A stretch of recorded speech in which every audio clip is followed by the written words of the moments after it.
આમાં તો ખેડૂતની મજાક કરવી હોય એવું લાગે છે।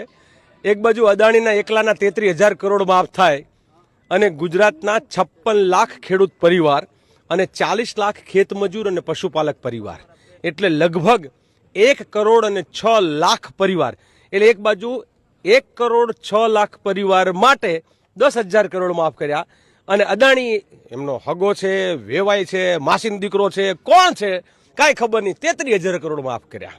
એટલે આખી જે માનસિકતા છે કે ઉદ્યોગપતિઓના તમે એક વ્યક્તિના 33,000 માફ કરો એટલે મને એમ થયું કે ભાઈ અદાણીને 33,000 કરોડ માફ કર્યા તો પછી આપણા ખેડૂતના ભાગમાં કેટલા આવે?